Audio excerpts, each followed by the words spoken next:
You know, all that. I might miss some Yeah. things. So we alive.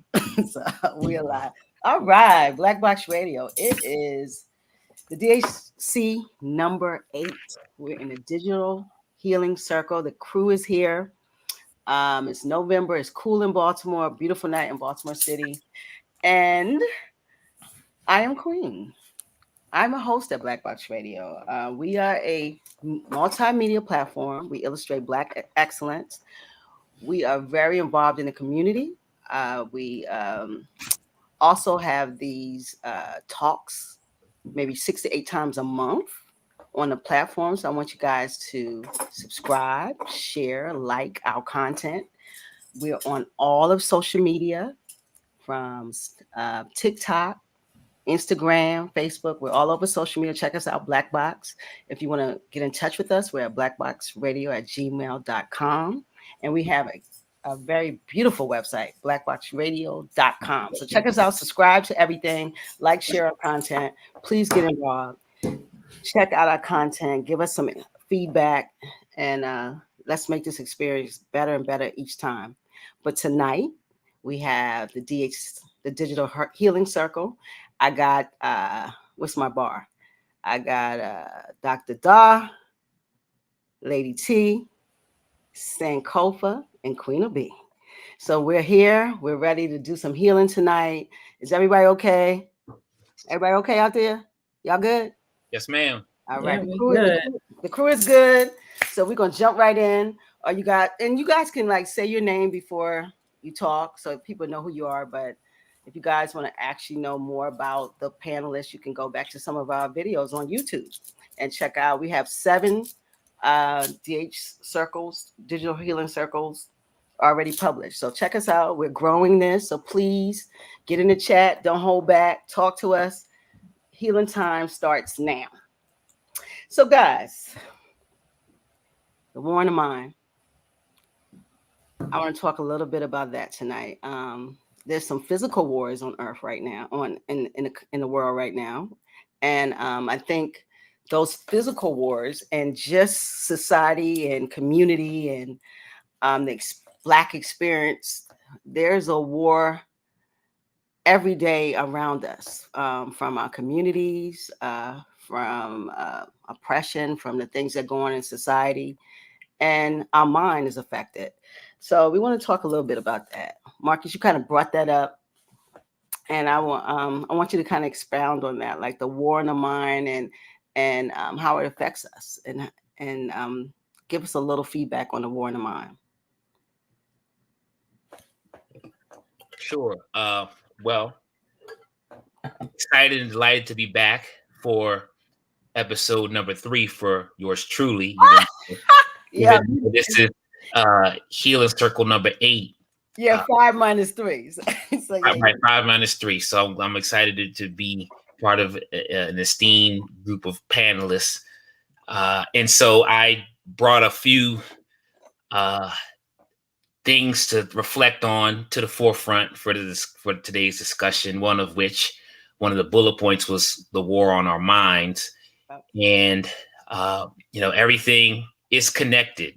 And so when we think about that, the mind, the body, the spirit, the brain, our muscles, our ligaments, our joints, our nerves, all of those types of things. Wherever we go, we bring our full self with us. So there's definitely a lot of things happening on a local level. There's things happening on a national level, things on a global level, and things happening on an internal level inside of our bodies. And so I thought about that as being a talking point. You already mentioned some things in terms of what we still see globally, a number of different conflicts that are continuing to ensue, people who are directly confronted and addressing things and not knowing perhaps if tomorrow or next week they'll live.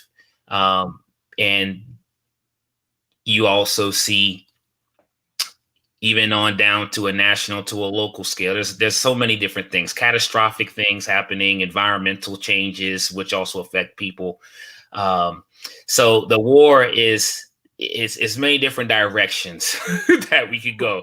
Sometimes the war might even be amongst our own family, and we know that holidays are also here.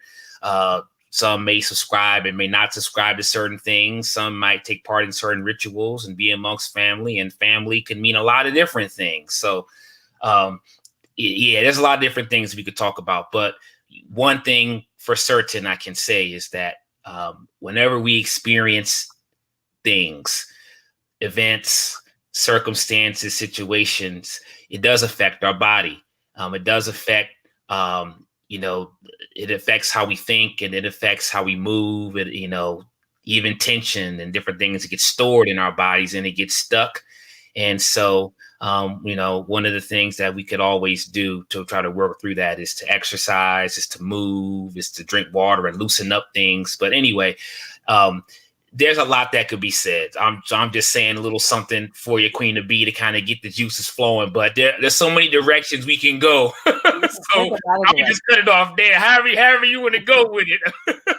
Well, I want to kind of talk about the effects, because a lot of times when people hear war, they think of guns and like this a fight. And I think it's a lot of subliminal things going on that affects our mind and our mindsets. And so for people to live the way I think Black people are experiencing America, we are in a war all the time. Some people's war is more intimate. Others are more, they look at the war and they know it's happening. But I think we live in almost a residential war all the time. So how's it affecting our movements? We see our young people, we see the violence in community. We see so many things going on just Baltimore locally. And I know it's going on everywhere. So how do we diffuse some of this? How do we deal with all of the things that we are consuming? And that goes into music, goes into the food. There's so many attacks. So how does one at some point keep a mindset that's positive? How do you go forward? How do you keep doing things that you're supposed to do? I just talked to my friend today, today, and he said that his cousin, I think 20 years old, killed herself. I'm like, the suicide rates that's going on. It's just a lot going on with people, and there's not a lot of healing going on. But I don't think the conversation is correct neither. We're not having real conversations. So that's what I want us to have tonight, like a conversation that gives solutions, but also talks about how behavior is triggered by these wars. Because physical war is not always seen; it's sometimes subliminal. So what do you guys kind of think about that? Yeah, I'll take a stab at it. I think you're totally right. Like when you mentioned like the different types of war, we have economic war. Yeah. We have just medical war, just dealing with the healthcare system or whatever. We have food deserts, so food, so just dealing with food and stuff, things like that. So it's on so many different levels, so many different fronts and stuff. And sometimes I'm talking about that, but then let's talk about our internal wars as well. Like you said, like people struggling just to get out of bed every day. You know what I mean? What do you do about that? For me, I think it's about a balance. It's about what you feed yourself or whatever, right? So we do not have to, like, sometimes I have to take a break from social media because there's so much coming at you or whatever all the time. Not just social media, the news or whatever. Sometimes you got to get in that good space or whatever because you got to have a balance or whatever. So if you keep feeding yourself, or not just feeding yourself, it's out there. Let's be real. These things are happening. Yeah, it is happening. Exactly. Yeah. It's happening, but we don't have to indulge in it all the time or whatever. You need to rejuvenate, get your energy back up before you can go back out and fight or whatever. You can't keep constantly fighting and all the time or whatever. You need to be able to take care of yourself or whatever. Matter of fact, I would say take care of yourself first. You know what I mean? Yeah. Make yourself a priority. whatnot. And when you mentioned that, my heart goes out to the person who committed suicide. My son actually had a friend of his who committed suicide. Then you think about the ripple effect, because my son was affected and their friend circle was affected. And I'm pretty sure that you know, that young man's family was affected as well, whatnot. So yeah, it is a lot that we're dealing with. So yeah, I think self-care and then community care as well. And therapy, that is an absolute option. Exactly. Therapy is an option that we need to seek. I think a lot of us have a lot of PTSD. We've gone through a lot as a people, as a community, in our own family, generational traumas. And so many things that I think are on our shoulders that we have to diffuse. And we see suicide rates for young people and Black men are the highest they've ever been. It is something that we really have to look at. Is, you know, when people are taking themselves out, there's a lot of hurt out here. Yeah, I want to add one thing before anybody. When you talk about that, because sometimes it doesn't look, it doesn't always look like what everybody think it looks like. It doesn't always appear as sadness all the time or whatever. Sometimes it can look like everything's okay. You know what I mean? I think they call it like the duck syndrome or something like that, or whatever, where things look good on the outside or whatever, but on the inside is a whole lot going on. You know what I mean? So we need to be able to check on each other as well, and being okay to be honest and open with a person without, I guess, creating safe space for a person to be able to open up. And I think a part of that is, like you said, counseling, therapy, and all that type of stuff as well. Yeah, I think that would help. Dr. Daw, drop something on us. What you think about the war of the mind? How it affects our behaviors, our moves, what we do, what we say, what we be? Greetings, all. The war for our minds, you say? The war on our mind, yes. The war on our minds. Mm-hmm. Well, when I think about the war on our minds right now, and I'm thinking about how all these things are connected, I think there's also a war for our minds, you know. And I think about, you know, even this whole Israel versus Palestine, and everybody's narrative, and not just that. That's just like on a, what we call that, the macro, if I could say. But then there's the war for our minds, as we listen to different politicians. This is a political season where people are always competing for our thoughts, hence our feelings. Our vote. Hold on, pardon me. I heard some noise. I just want to make sure everything was okay. So always competing for our thoughts, for our minds, for in really even all the media that's going on every day, all the forms of media that are contending for us to purchase things, buy things, you know. And I think, you know, it's not necessarily even that it's always negative, but we're so bombarded with so much stuff that I think it's important that we take a step back, even from those things that aren't necessarily intended to cause us harm. But as human beings in an age where technology is everywhere, I think we have to be very intentional about taking a step back. You know, and during this time of year, typically at the TNET Holistic Wellness Center, Temple of African Thought, I think maybe Brother St. Cool, I think maybe Mr. Trina, we traditionally on Black Friday, we typically do a fast from that Friday to the December the 25th. And the fast that we typically do is a media fast, and that media fast, we've done other type of fast too, but this was the fast that we did in the wintertime.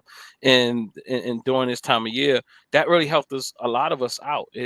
I would say if I didn't take that media fast, I wouldn't have finished school, to be honest, because it was so much competing for my mind.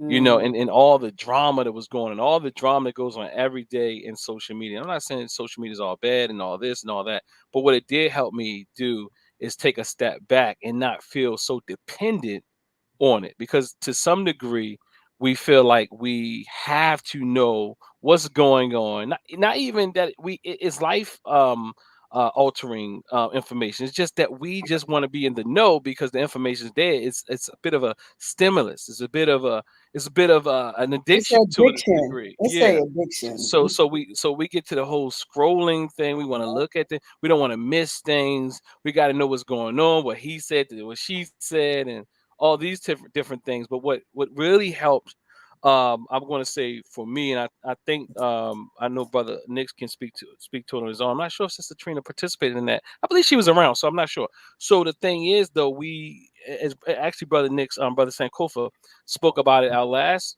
episode, is that lots of people struggle with actually doing the fast because they felt like they would want to miss something. So that's cool. It's a struggle. So the struggle is real. But the reality is we have to be very intentional when we have so much competing for our minds. So I think it's not only a war, the war within, is the war for our minds. That's heavy. You dropped the mic on that one. Yeah. That's the one point. So our mind is always computing, and I'm from a health standpoint. One of the biggest things you see Alzheimer's and you see dementia is so pertinent in this society because our mind never stops. We hardly sleep. We're continuing the computing, and your mind, and you get to this point where when you get older, your brain starts to deteriorate because it's overworked itself, and our mind seems like it's being bombarded with so much stuff. I mean, so much stuff, and you have to find a way to get away. So let me speak for myself, and Go ahead. I'm messing with you. So no, I sleep. I just want to be clear. A lot of people don't. Yeah, but I do, right? And I think you're making a great point, though. I'm being a little facetious, but I think that's one of the first things I tell people that I work with. Go to sleep. First of all, are you sleeping? And then people have so many reasons why they can't sleep. Yep. People have so many reasons why sleep is not necessary. People have so many reasons why 2 hours of sleep is good enough for them. Yeah, they say you sleep when you're dead. Well, but that's also, from my standpoint, that's an excuse. It is. And it's not an excuse that people just can't sleep. Like their mind, they haven't learned to slow that thing down. So it's just like if you have any other issue, you try to find a way to rationalize the importance of it or the lack of importance of doing the other thing, or you minimize it. You minimize sleep. You minimize these things to kind of help you feel okay with the way that you're operating, because people don't want to be pathologized. And so that's a major piece right there. Yeah, sleep is important. It's really important. And so when we talk about this war, and like the external factors are very real, and Lady T, Dr. Dog, you laid it out. And what I think about is this internal war that is also part of this puzzle, which is also a component of it. These narratives oftentimes that are in our minds, and I notice this working with students and working with adults, different people, there's a war going on in our own mind, ambiguous war, I'm not good enough for such and such, or I'm not, why, I did a recent study and discovered that I realized that from polling a sample population, just how much individuals have this regret orientation in terms of how they think, in terms of being so hard on themselves and beating themselves up over what they should have done in the past, what they could have done, why the guilt, or why didn't this happen, and trying to get unstuck. Because trauma can help us trauma puts us in a situation where we get stuck and we get stagnated in the past. And I believe as a historian, it's important to reflect on the past, and it informs us how we got to the present.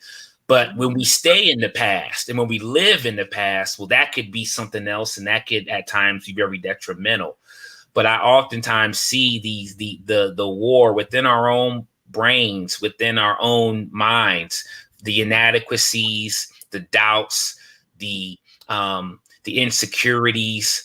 And in fact, I've seen a lot of cases where perhaps we try to control the exterior, that which is around us, to overcompensate for what we may not be able to get a hold of internally. So I'm going to perhaps become abusive to my brother or my wife or my sister or what have you, because I haven't perhaps addressed or dealt with that which is going on internally inside me. So these, I think Du Bois said it, these warring ideals, these warring narratives, the ambiguity, so I think that oftentimes happen, especially, when you come into some knowledge about who you are. So we kings, we queens, we all this and that, However, there may be societal reminders that contradict that.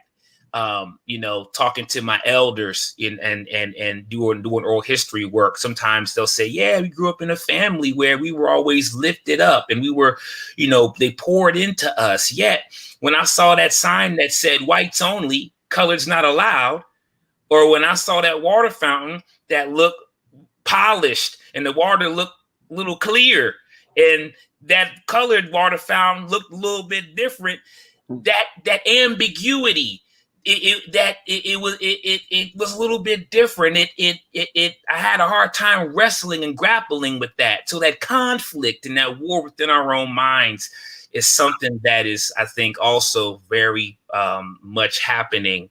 Last thing I'll say, when we talk about even historical trauma, the other day I was, in a store and was looking around, and somebody came to me, like sometimes people tend to do, an employee. Hey, how you doing, sir? Can I help you with anything? And I said, oh, no, thank you. I'm fine.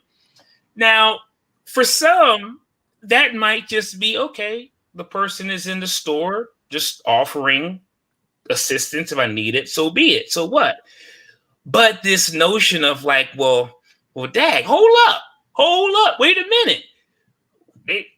Are they asking if I'm good? They just are they trying to suspect that I'm stealing? Are they going to other people asking them if they need help? Why are they over in my aisle? Why are they following me? And so even if it ain't real, even if it's just a person being nice, just asking if I need help, the trauma would say, oh, am I being over vigilant? Am I being hyper vigilant? Am I over questioning? So these, I think, are some of the things that kind of put us in this interesting mental space in terms of what is in our head, what is real, what is unreal, all of those different types of things.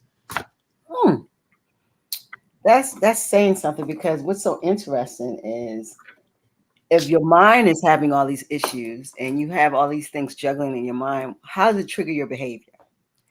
So we see very irrational behavior in society. People have on the interstate, they get angry while driving and they want to kill each other. I mean, all of these irrational movements, people fighting over nothing and killing each other over the smallest things. So is that with the issue? Is that one of our problems in society? Like the mind is so bombarded that it makes behavior very irrational.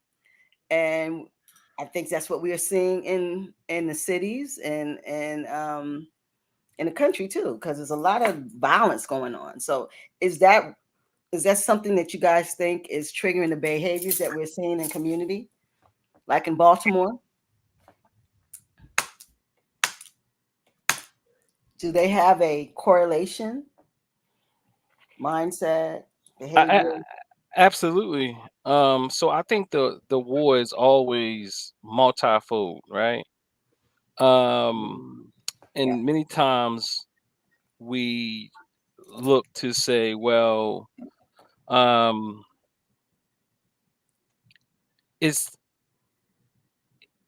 we have to get this part right. We have to work on the external, right?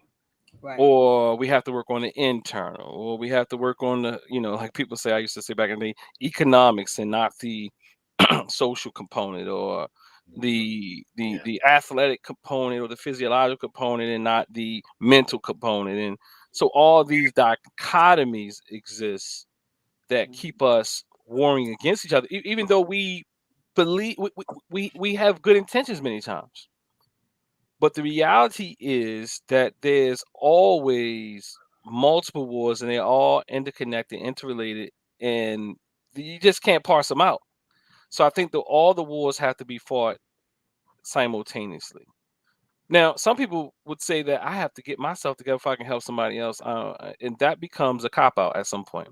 Uh, I think if you can help people to whatever degree you can help people, and then realize how much you can help people. Sometimes you probably are in the state of helping people. You might be totally in crisis mode.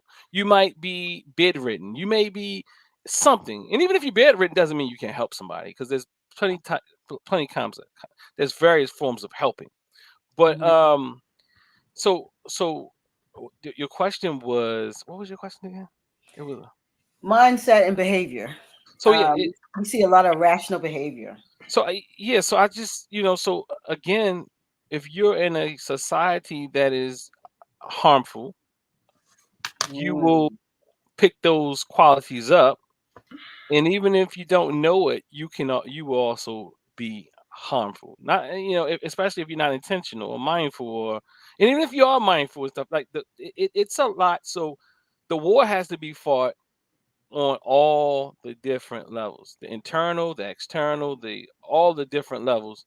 Like even to me as a clinician, one of the things I wrote an article recently, um, in the for the counseling program, and I wrote about how my training at my master's level literally had me focusing on the individual, and many people still fight that argument. It had me, although I knew there was a societal thing, that's something I've always spoke about, but literally I'm looking at the individual at this point more than necessarily like really trying to translate that to the societal level is something that I struggled with, um that I worked very difficult, very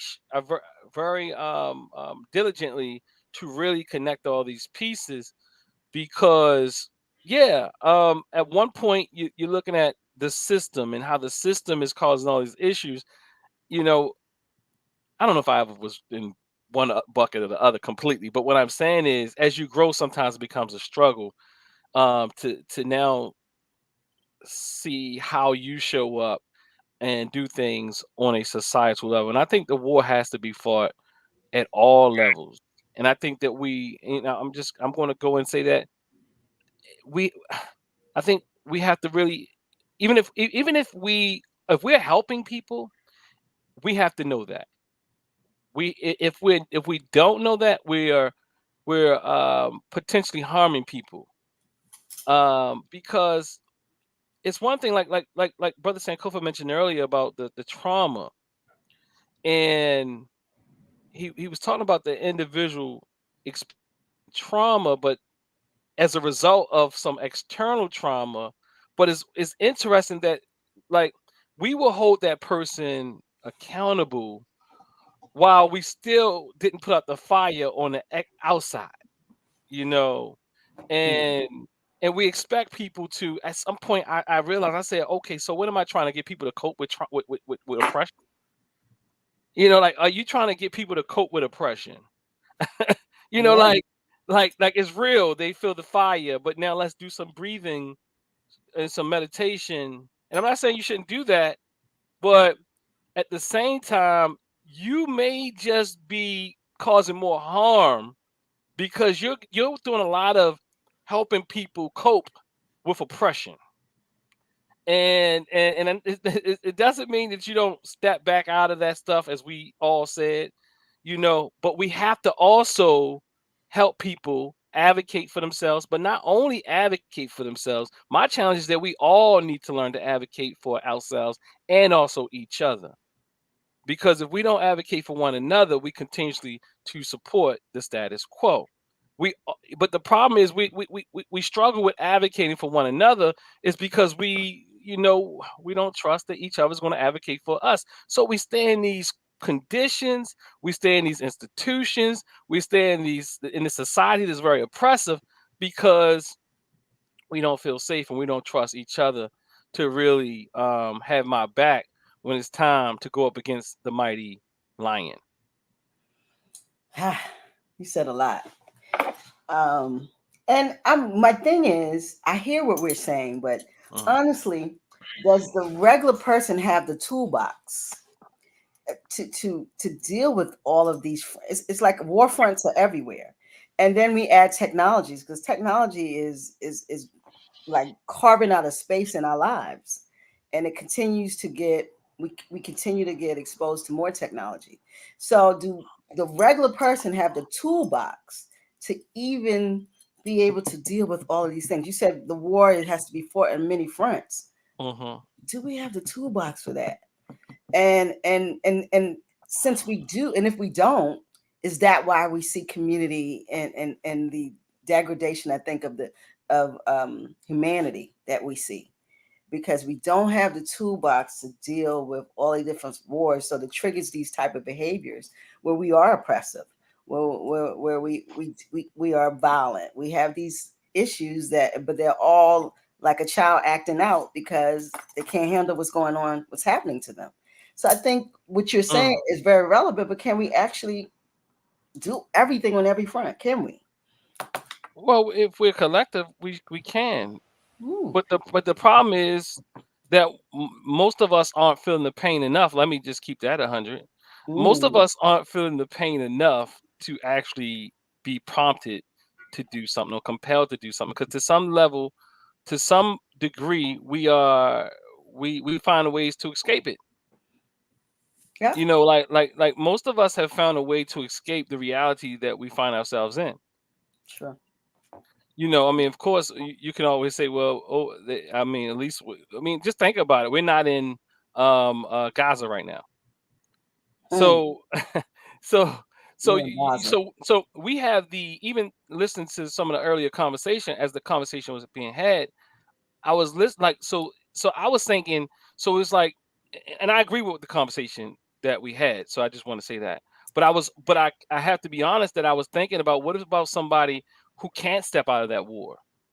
What about somebody, and those people are in our community as well. They like some of us have the ability to go and sit in a sauna or a steam room or go in their office and do a damn meditation or walk down the street and not feel like I'm gonna get robbed or go and eat some food at Whole Food or all these different things and just make you feel good. I mean, and it's not bad, but I'm saying is that these aren't necessarily solutions for people who can't, because I hear some of our even in some of the black circles with other mental health professionals where they literally talking about, the other day I was at a conference and the brother was like, self-care, I got to get out of America. I got to get out of America at least twice, 3 times a year.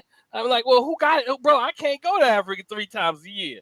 You know what I'm saying? Like I'm saying like who like I'm saying like maybe if I wanted to go to Africa, I could, but I can't even go to Africa due to my schedule constraints, or the things I got going on. But like that is not a viable solution for the masses of our people. Yeah. So like just go and go join a yoga club. Like okay, first of all, transportation becomes an issue. The money to get into the damn club becomes an issue. Then you said people pay for what they want. No, it's not necessarily true. People pay for what they think they need. Yeah. Even if that's weed. You know what I'm trying to say? So the thing is, weed is a quicker fix. Weed is a quicker fix. Alcohol is a quicker fix. Going to have fun and all these type of things. These are very quick ways that don't last long, but what we want is to feel good right now. And some of us when we've been through so much trauma, we don't believe, we cannot fathom that there's another way. So but the reality is there is other ways. And there's ways to do all these things without a budget. But at the same time, we must, I'm saying we must, and I don't think that's going to happen because I say we must, but I think we have to fight at real levels outside of the counseling room, but also at the social, societal, political level, and really fight at the institutional levels if we're going to really bring about change. But we're trying to keep our jobs, and I understand that. Yeah. But and not until we feel, and I don't know when we're gonna feel it. We're gonna be like, who said it, brother Saint Kova? Sick and tired of being sick and tired. Fannie Lou Hamer, yep. Yeah, right now we not sick and tired of being sick and tired. Oh, wow. Because I think we have a lot of crutches in society. So not until we're sick and tired of being sick and tired will you really see some real change. Okay, that's true. That's true. All right, let's move forward. Saint Kova got something. Well, okay, so Kova. Yeah, I mean, I definitely understand, what Brother Dr. Doss said. When you asked the question, the toolbox, and does everybody have it? What I began to think about was how multifaceted and how complex the system is in which we operate in, and the range of people, and to bring it close to home, our people, Mm-hmm. who are all over the place, navigating, working, living, and functioning in the system, and where we are. So like, even as we are right here, on this panel, you got Lady T, who's doing her thing in the real estate arena, housing. We definitely know that there is historic, even present day inequities with that residential stuff. I know even, Dr. Dahl has even had some experience in that realm. Dr. Dahl, the healing, the wellness, the community engaged, all of that type of stuff. I'm, in spaces doing what I'm doing. And the point I'm making is that, like, this systemic inequities, systemic racism, oppression, it's everywhere. And so the toolbox that people would need to be able to come up from the thumb of that, I think that's not really a simple answer from this standpoint. I think it really depends on the person. And so I think that, like the person who comes in the therapy room, like, people have their own unique circumstances. They have their own unique family situation. They have their own unique family history. They have their own unique livelihoods. They have, so like, for one person, maybe, some prescription stuff and circle healing and drumming. Another person might be sleep, rest, exercise, seeing Brother Dennis. Another person, it might mean, yoga, meditation. And so I think that it's not I think that it gets complex when you talk about case by case, person by person. Now, one of the things that I am starting to look more at is the political side of things and legislation. And I know, Dr. Dahl just mentioned that. So I know a few days ago, it was just Veterans Day. And, everybody was talking about veterans. Now, I know I mentioned before it, I was like, hey, y'all, let's talk about Emancipation Day and, November 1st, Maryland Emancipation and all that. But I discovered, looking into some stuff, that, like, Black soldiers, not necessarily in the Civil War, but those who were in, like, World War II and whatnot, they did not get compensated adequately for those disability claims for their PTSD.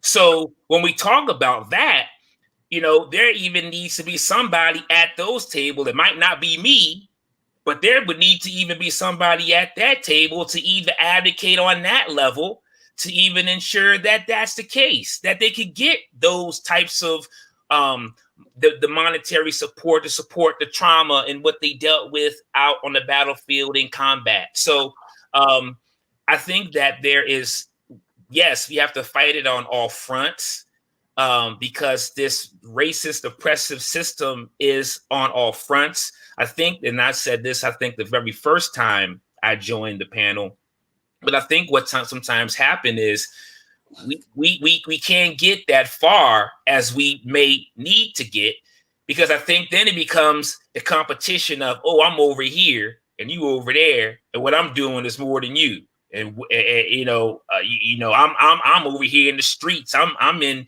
I'm in the trenches. I'm here. I'm here, with the people. You out there in, in the corporate, suites and all this type of stuff. So like, yeah, I get it.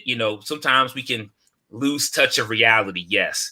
But I think that there is space for everybody to be able to play their part, to fight on all fronts wherever they are. As long as I would say there's a community focus, and what you're doing is in service of our people. But I think there is space for that to be done where people are. I agree. I think that what Dr. Dar said, when it's as a community, it makes the toolbox more healthier. When everyone's playing their role, and then what your wheelhouse and what you're good at is actually helping the community at large, then that helps. But I think a lot of times, as people just they're tired, they're confused, and they don't even know how to heal themselves, so they just go to the first thing is either drugs, drinks, whatever it is, sex. All of these addictions, food. All these addictions that we're also seeing in society is how society affects us and our behaviors. But I want to move on. Let's move on a little, because I really want to know. I want to say, like, what is freedom? So we talk about the mind and the war on the mind, but what is freedom? What frees us? What gives us the ability to free ourselves from all the mire, all the problems in community, other than these vices? Then I would say drugs and alcohol. What is freedom, and how do we obtain that so we can go forward as a people? We can heal. So what is freedom? All of this shit going on, unfortunately. Excuse my language. Da, what's freedom? When you find out, let me know. Yeah. I'm like, Lady T, what's freedom? What's I'm gonna say, do it just mean something different to do freedom mean something different to everyone, or is it one way of I don't know. I'm still searching for freedom, tell you the truth. I think we all are. Yeah. I thought our ancestors did it for us, but apparently it just looked different now. That's what they say, right? Yeah. Freedom. That's that. We haven't obtained it, and can we even define it? But I don't think you can say that though. That we haven't obtained it. Yeah, I just said it looks different. I'm saying to Queen of B, if you can't define it, then you can't say we haven't obtained it, because if we obtain it, we would never know if it hit us in the face because we haven't defined it. But I think that, again, that's a very simple question. But if I had to do it in an abstract way, I would say freedom is, it just depends, right? It depends on what you're being freed of or freed from. But when I think about freedom, for the most part, that's consistent with this conversation on a mental and on a physical level, is when you're no longer, and especially from a mental health and trauma informed perspective, is when you no longer are ruled by your fear. I think that's where freedom lies. Fearlessness. It's a freedom there. I think about freedom, and I'll oftentimes go back to years ago when TNAT, Holistic Wellness Center, the African Village Cultural Center, when we had our Into Festival, and that was one of the key questions that was on the panel. The majority of those on that panel, they knew quick, fast. Definitely not. We not free. We not free. We are no. We're not free. I don't think we're free. I just want to know, do we even know how to define? If it came to you and you say I'm free, do you know that that's freedom? Well, I got more cream to be. I ain't done yet. I was just kind of like, right, I'm trying to keep just warming up. You was just warming up. I'm trying to keep it. But yes, I do think it helps to define freedom. But I've noticed oftentimes, and if I can exchange the word freedom for happy, like I notice oftentimes people, I want to be happy. I want to be happy. I want peace. I just want to be happy all the time. I just want to be happy all the time. That's all I want. Freedom. That's all I want. I just want happiness. That's freeing. Now, the thing is we talk about extremes oftentimes. One extreme and the other extreme. And brother Dr. Dahl, you know, as I've heard him say before from time to time, the revolutionary middle. Oh, really? I think that there's definitely some liberatory qualities when we can be able to be in that sweet spot of the balance of the middle or ma'at, however we want to, whatever we want to refer to it as. And what I mean by that is, well, I would like to be happy too, but happy is just one of the emotions. It's just one of the feelings.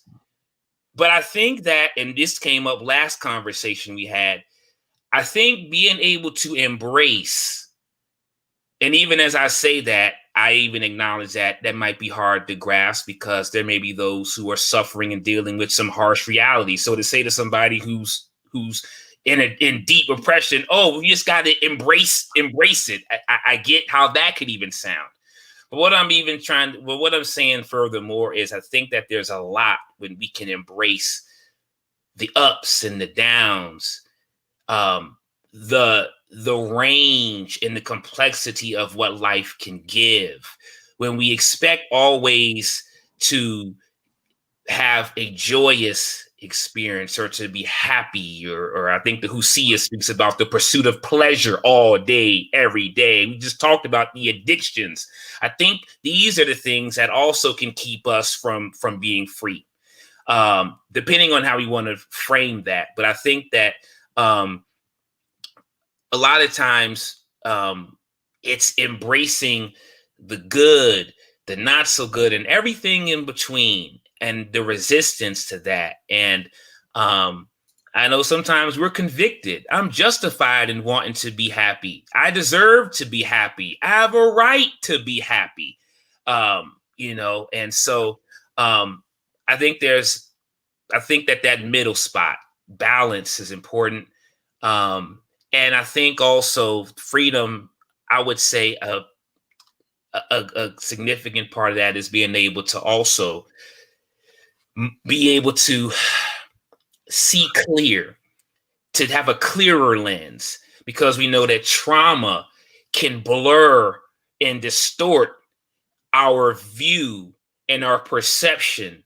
And I can't even remember we in Rites of Passage, you know, what is it, Dr. Dahl, to be able to tell the real from the the real from the unreal, something like that. So I think the more we can be in reality with our perspectives and our thoughts, I think that there's something to be said about that. It might not be absolute freedom, but it might get us closer to the goal of what freedom could mean.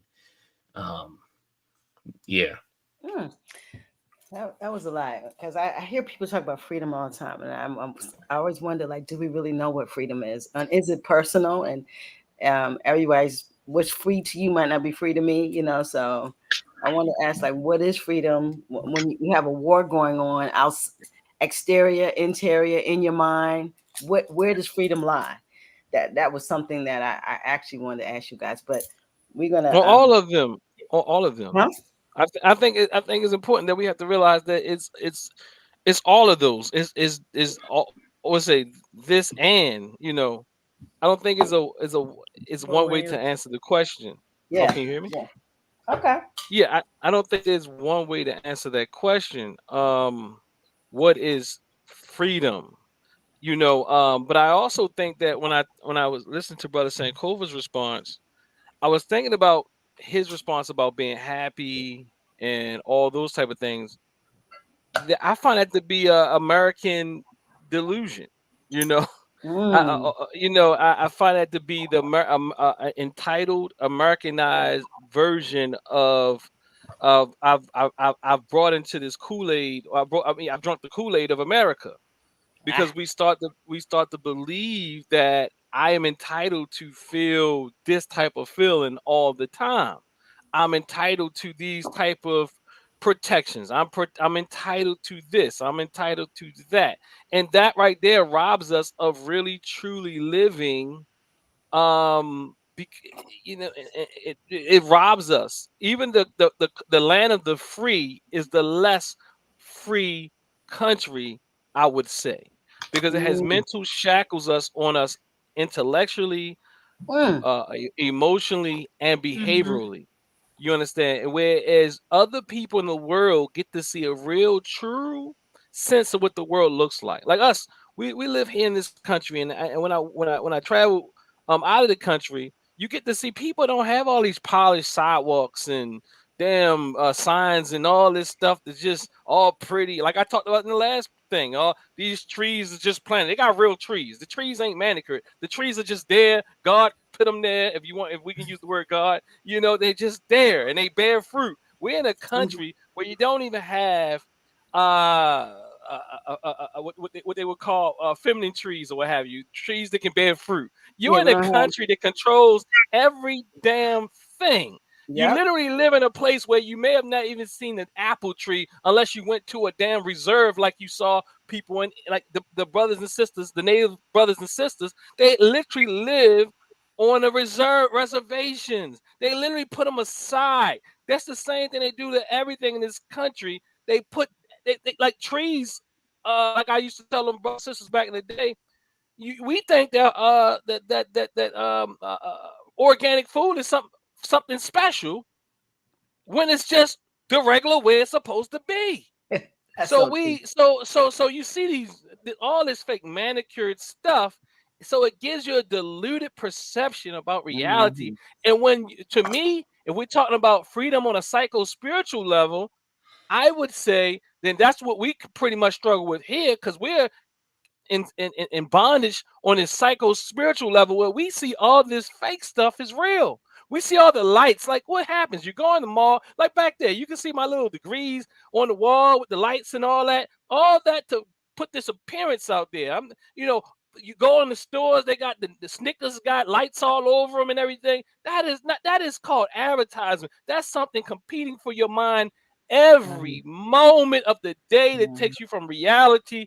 And so we have to step out of that I think as we started this conversation off, and really begin to do what Brother Sankover said, but we begin to understand and distinguish the real from the unreal.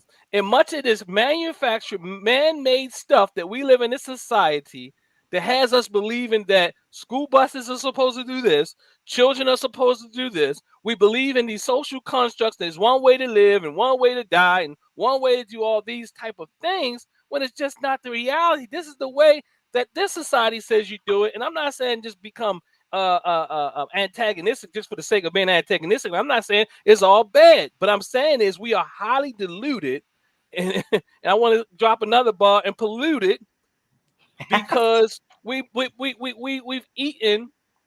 Brother Sankofa, give me the last word to rhyme, brother. The eating, You eating we what? You we've eating and eaten. cheating. No. We've eaten this reality, this false narrative that we have in the U.S., which makes us very sensitive, which Yes. makes us very entitled, which makes Yes. us not be able to handle things because we're so far removed from nature. And nature then becomes a problem because nature is natural and nature does healing on its own. But we're so far away from nature that we have to do everything in an unnatural sense and think it's healthy. Like we should not be going to gyms every day. We don't have like you should be doing something to move your body. I mean, I'm not saying going to the gym is bad, but we think that like, and that's even a price tag that comes with that. So your brothers and sisters, you got if they can't go to the gym, what you gotta do? You gotta go and find something natural. You gotta go for a walk. You gotta even go for the walk because you're not working. Typically, people work because we're so removed from what is natural for people to do. We're engaged and we have to find ourselves on hamster wheels that keep us from being unfree. But when you realize that this is a setup and try to live closer to the earth, closer to the universe, and away from this man-made figment created stuff, you can enjoy some of it, but realize that it's not the essential or the essence of what the world is what we've created and put on top of it. And it's just, it is what it is. Wow. So everything's manufactured. I'm not saying everything's manufactured, but the society has a lot of manufactured I'm talking stuff. I mean, you look at it, fruit, food, life. I mean, everything we're doing comes from a place. We're not doing much creating from ourselves. We're going to supermarkets. We're going to the store. We're not creating. We're going to buy something that's manufactured from. And even guess what? And I'm not saying, and I don't want to be clear. I'm not saying none of this is not helpful because some of us ain't going back to the earth. But what I am saying, when you realize this is not the reality, it's not like people don't know where French fries come from. When you realize, when people don't know people don't know very simple things, and I'm not. Yeah, in West Virginia, stuff like that. Yeah, they had studies and things of that nature. But what I'm saying is, you begin to come entitled because you don't realize that chickens actually were living.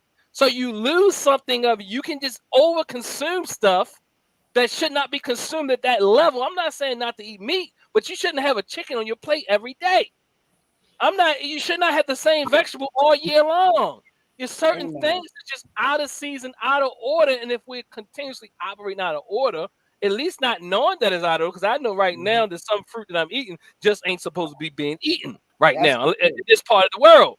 But I'm not crying about it, but I do know that I don't feel entitled because when I get to the restaurant, the mango don't taste good because the mango is out of season, and I'm not going to go off on the server because the server gave me a mango that wasn't ripened to my pleasing because it's out of season. You don't know that because you have been set with this reality that you can get anything you want at your beck and call.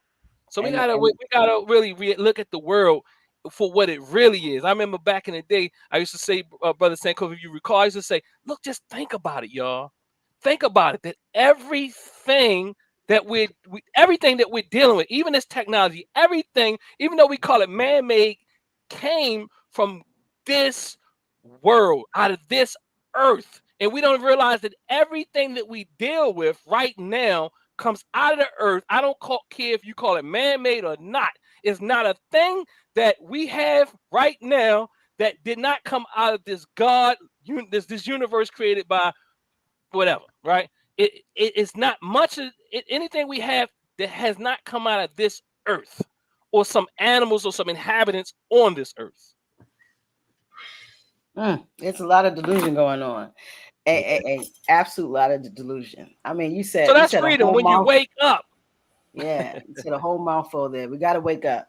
Yeah, we're really close to the time. I want to bring one more topic. Oh wow, really? Jeez. Yeah, we're rolling. Yeah, that is kind of fast, Queen to be going. Yeah,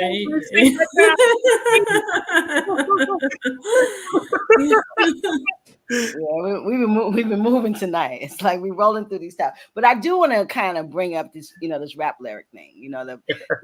These rap lyrics and what's going on in social media with Dee1 and calling out Rick Ross, the boss.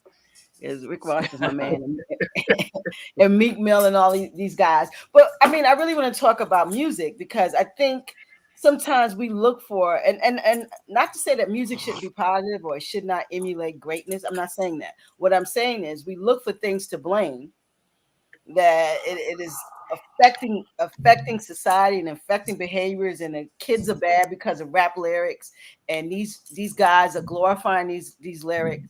We're glorifying things in society that should not be glorified, and misogyny and all the things we hear in rap lyrics. What do you guys think about that? Because this is a big conversation right now. What do you think about rap and calling other rappers, calling each other out, saying enough of these defamation lyrics? What you guys think about that? You sound like you. Okay. No, I was gonna say it sounded like you already inserted with your thoughts a little in the conversation, but go ahead. I didn't insert nothing. You asked the question, but also set the stage. This is not therapy of Queen. This is talking about rap lyrics. Okay, well, I'm gonna tell you before Sankofa goes. You literally was like, "Well, they holding these people accountable for these lyrics," and I don't think we should hold them out. I know, I don't think we should call them out and hold them all responsible. No, because it's just music. But go ahead. I'm just trying to do both sides, Da. I know you just you doing your side, but go ahead. No, I said rap.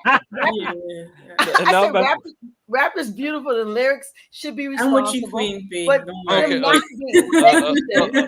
okay. Stand together. I'm just saying, they should be responsible. They should. And music lives longer than anybody. So you really got to watch what you put on wax. I think that's important. But I also think we're looking for outlets to say that these are the triggers. Well, really, the triggers is before rap. The society that these rappers are talking about is what they live in. They might not live it now. They're multimillionaires, a lot of them, but they came from the bottom. So they're talking about their lifestyle. So that's what I thought I heard. But Brother Sankofa? Yeah, I want to hear what you guys got to say. Well, Sankofa, not a paragraph, bro. We at the end. Now you can't wait to get to the end and drop this heavy topic. I think we should pick back up. I think we should probably do a whole episode on it. We're gonna pick this up. I ain't trying to rush what I got to say. So go ahead. Well, we know that. Go ahead. Well, I mean, I think there's a difference between glorifying the lifestyle that some of these rappers are putting out, and as Dee1 would probably say, telling a story about how to get out or the damage that it does or what have you. And I mean, as from what I saw, Brother Dee1, the Louisiana rapper, I think as he attempted to call out some specific rappers, I think that their reactions, they even their responses were different. Jim Jones, Meek Mill, Rick Ross, they all had different type of responses, but I really think what you see play out is what happens a lot of time, either in the conscious community or people who feel like they have one up because they're more perhaps educated, or perhaps they have they got the righteous cards. Now they want to try to convert. I think that on both sides, there's adequate room for critique.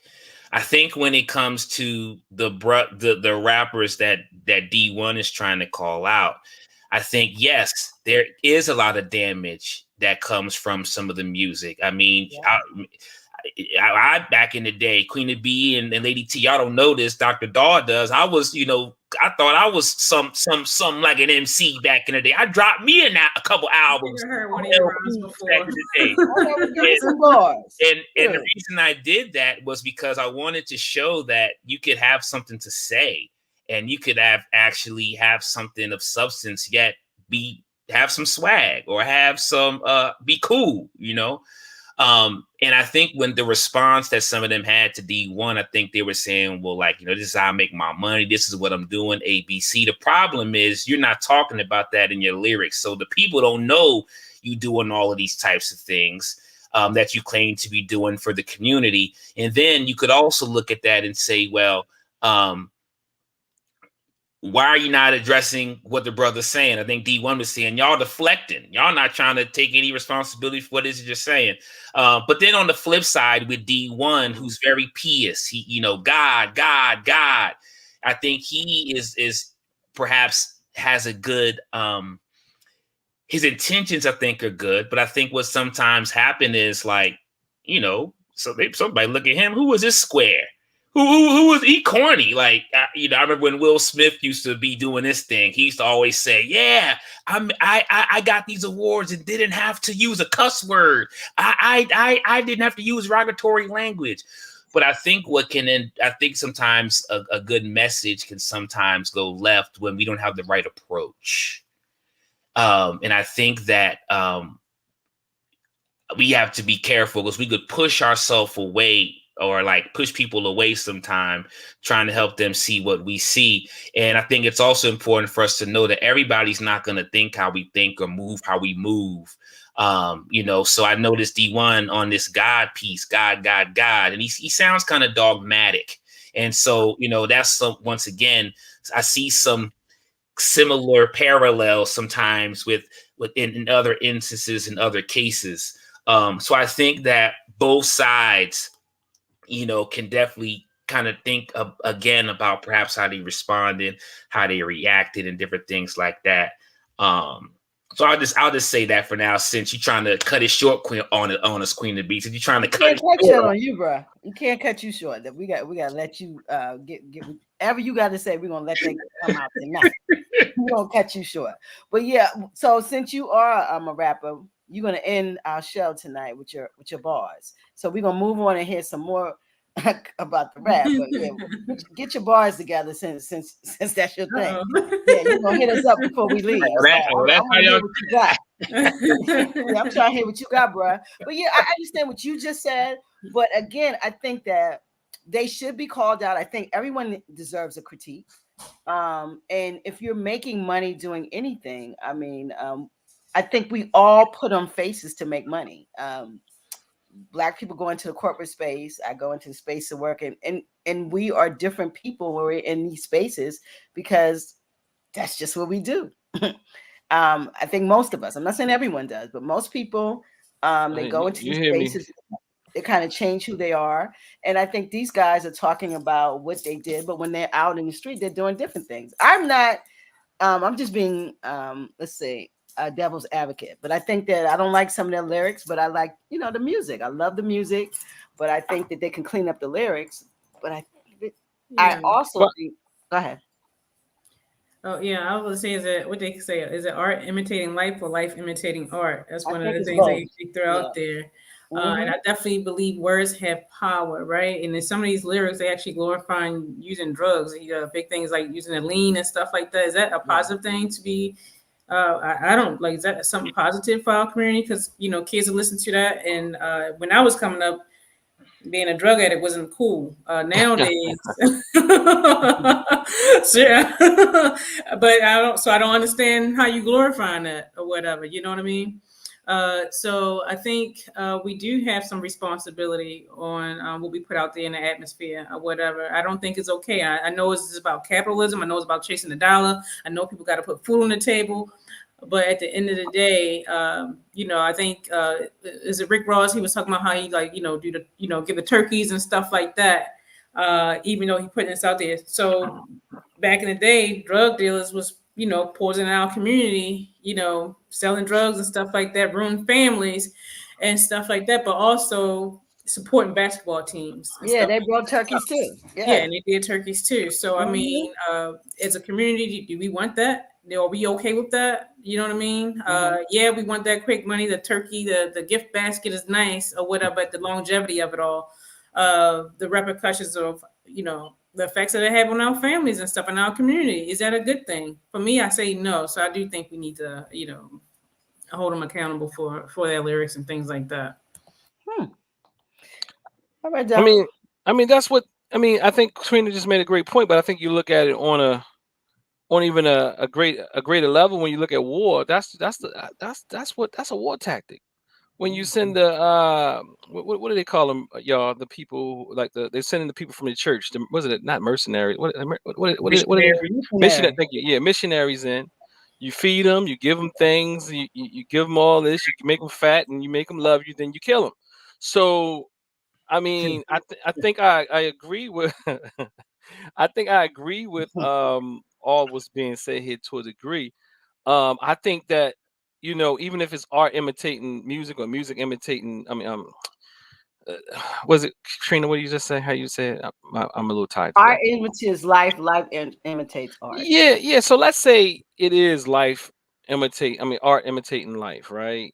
I still Mhm. think that when you think about that, okay, okay, let's not have that simple conversation. I agree with what Trina's saying here. So let's say you and your boys are taking lean in the hood of West Side of Chicago, but when you put it on wax and bring it to the world, now everybody in society, like our children across the society, are now using these drugs. I mean, like, okay, I think that it's okay, like to some way. I like this guy. I just been looking him up recently. His name is Rod Wave. Now, some people might think his music is dark, but I think people need to listen to his music, and it ain't all clean either. But what I'm saying is, I think he comes from a real, real place, and he's showing some emotions in music that I've never even heard. I mean, I've heard rappers speak emotions, but Who is this it? brother, his name is Rod Wave. My students will love you saying that. They love him. Yeah. Rod Wave. So these That- children, like, look, we need to feel and talk about these things. And I'm trying. I've heard to just a few of his pieces, but they're mhm, very heavy. And lots of us will probably run away from it because he goes in kind of deep. He talks mhm. about his hurt and his pain, and he always give credence to his mother and her struggle and so on and so forth. I haven't listened to enough, but I'm wondering if he ever talks about his father or his father not being there, his father, if his father was there, or I don't know. But I see that he has a serious following. Um, but his music is so heavy, and I saw something look like he might be titty titting a little bit. But nonetheless, if you listen to his music, you'll follow what I'm saying. He's talented, and people say, "What happened to R&B? What happened to rap?" I think they just merged because every What is rapper got to know how to sing now, and that? every singer got to know how to That's rap. Drake. You know, Drake That's is the through the singer auto now, yeah, so tune, now so, right? everybody's singing. yeah. Yeah. So I think they both still living, but you gotta do both. Yeah. Um, but okay, let me get to it. So I think that I would agree. I would disagree with Brother Sankofa slightly as pertains to D1. I think D1 is not. I don't think most people will see him as corny.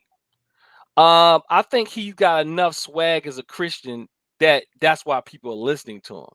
Yeah.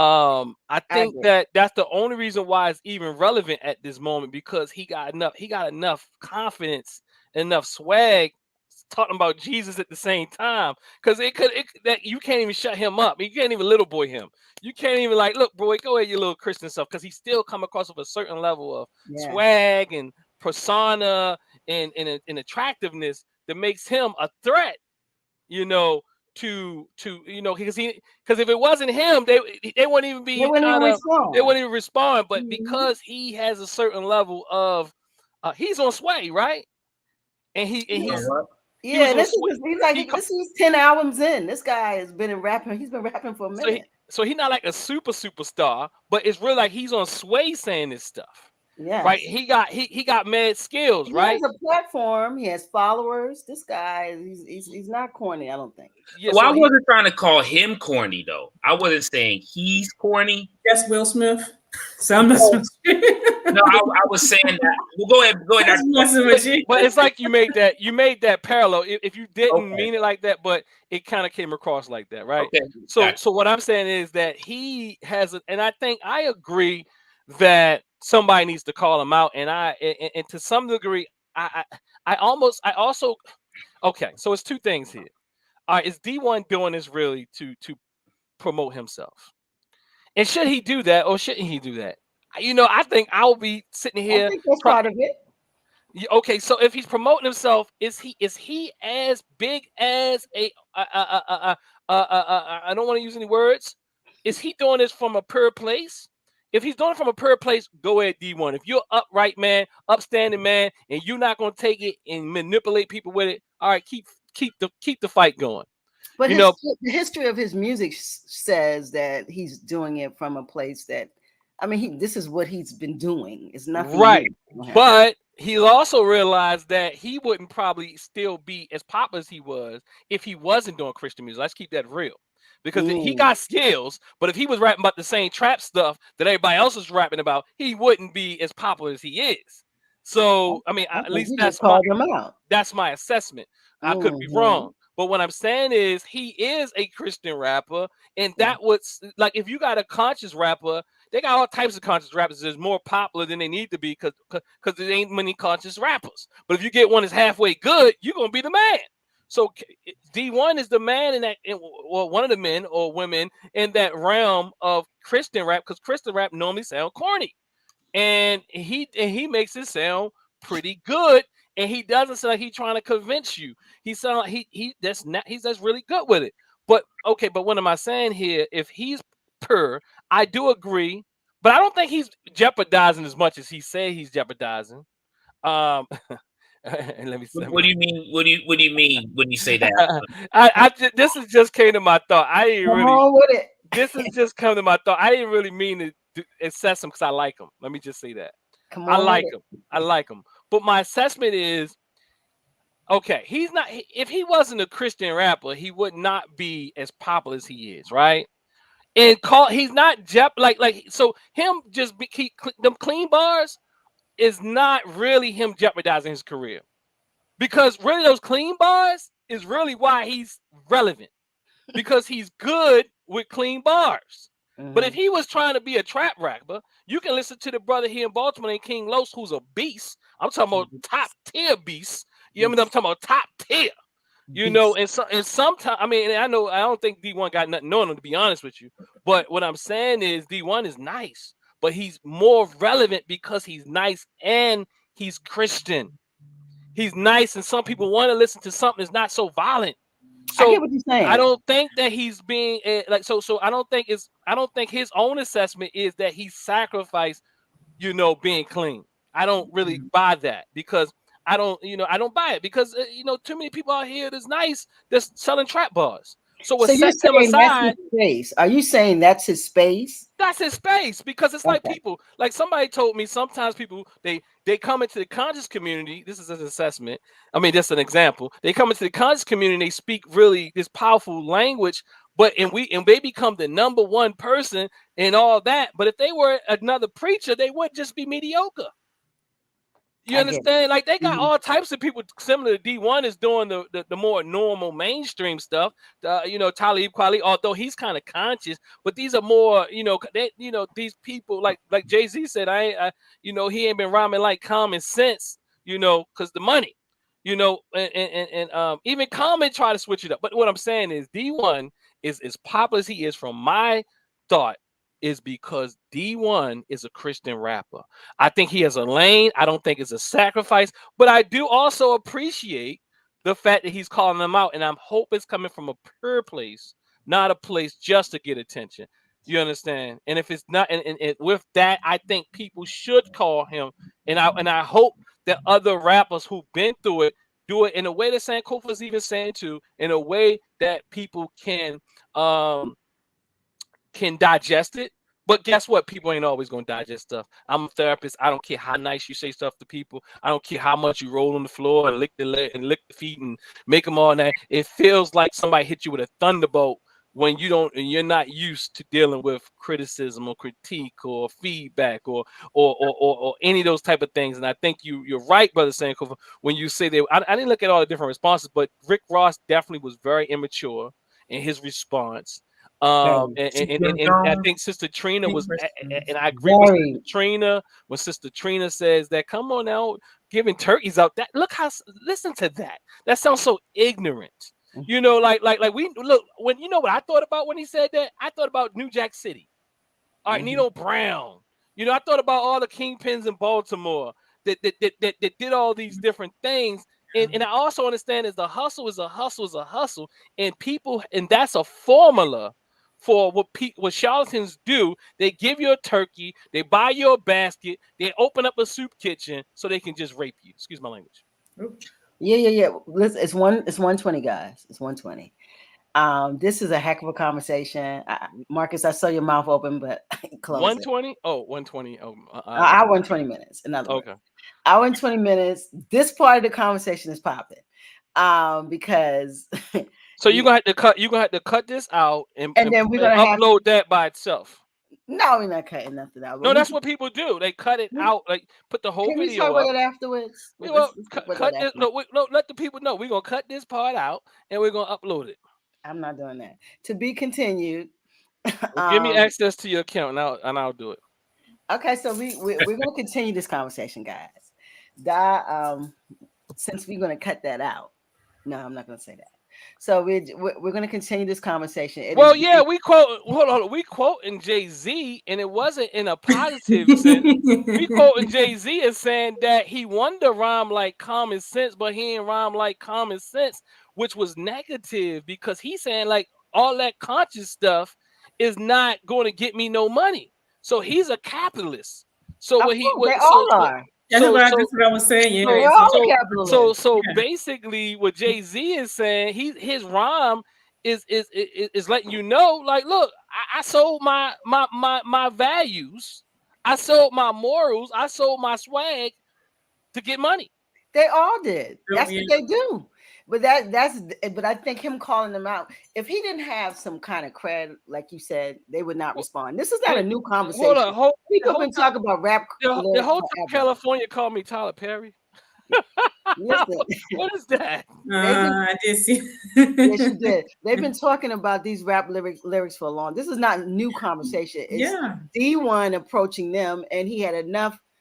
I'm glad he did it to make them respond, but they've been saying this forever. He just had a video with the guy from Run DMC. We gotta bring hotel. Can we stay focused? It's more fun when you interact with the audience. So we gotta bring hotel switches on because she talking about Hotel California because she talking about let's bring the switches back. We're an hour. We on the East Coast hotel.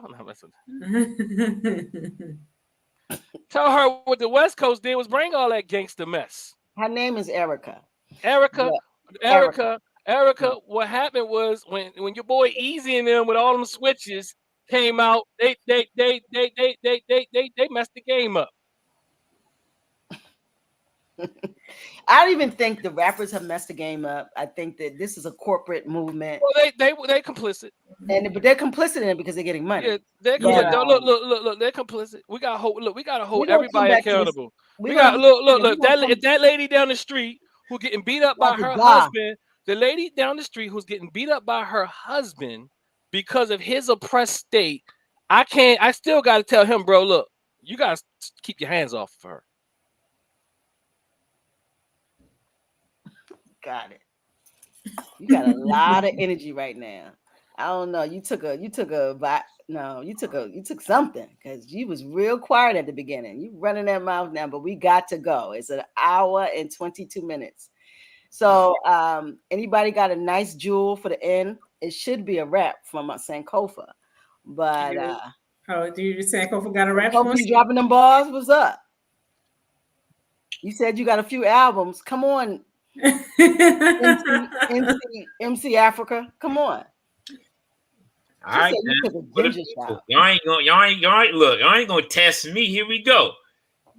I want to be a rapper. I want to play in the NBA. Youth to dropping out of school at an enormous rate. Youth today, your victims of gunshots. Only way to make it out the hood is with a jump shot. Or they might hustle crack rocks. Then the prison cell is the last stop. I'm my own fan. Don't need a mascot. Strive to be wealthy. Spiritually hit the jackpot. I make feel-good music for people with headphones on, chilling at the bus stop. Dr. King said, when's the violence gonna stop? I just said, what's up? Why you giving me a mugshot? Or an ice grill? Lyrics is so real. Must have forgot that I'm your brother. Can't forget to uplift our queens and our mothers. Fog represents ignorance that's among us. Rain is for the trials and tribulations we go through. The sun is higher levels of consciousness. They ain't really for the cause. They just want to politic. Forget what you heard. Sankofa beyond his knowledge tip. To our ancestors, I pay homage quick. We need more institutions and conglomerates. Carver showed us how to cultivate land. Elijah Muhammad said he was original man. Malcolm was outlawed for the vision he had. Nat Turner fought against the Ku Klux Klan. Marcus Garvey showed us how to feed the nation. Everything Bob Marley did was courageous. John Henry Clark taught us our history consistently. Now it's no longer a mystery. Let's get together. I better you, you better we. We are because I am because of we. Because it's all about family. Seek knowledge, wisdom, and understanding. Because it's all about family. Seek knowledge, wisdom, and understanding. Because it's all about family. Seek knowledge, wisdom, and understanding. Digital healing circle. It's all about family. Strive for knowledge, wisdom, and understanding. Black Box, we out. Go ahead, DHC.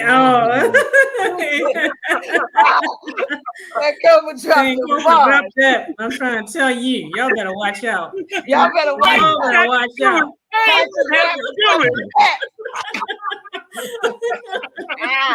I love it. He says something slight. Yeah, you gotta definitely drop some, bro. That's what's up.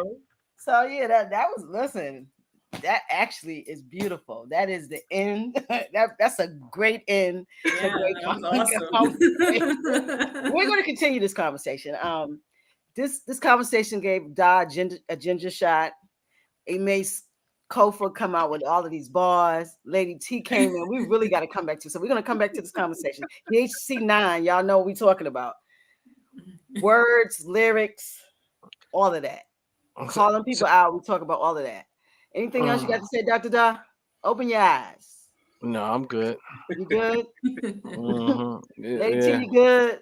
I'm good till next time, everyone. Till next time, everyone. We are boxed up and out. Listen, like, share, subscribe. Check out all of the content. We got 7 other digital healing circles on YouTube. Please check out our content. Like, share, subscribe. Bless up. Good night. Deuces. Deuces, everybody. Deuces, deuces, deuces. Marcus, I know you're so cool now. You don't got no deuces, but deuce up. All right. Good night. Good night, BLaKBoXXaS. Good night. I can't hit the button. Okay. Good night. End stream.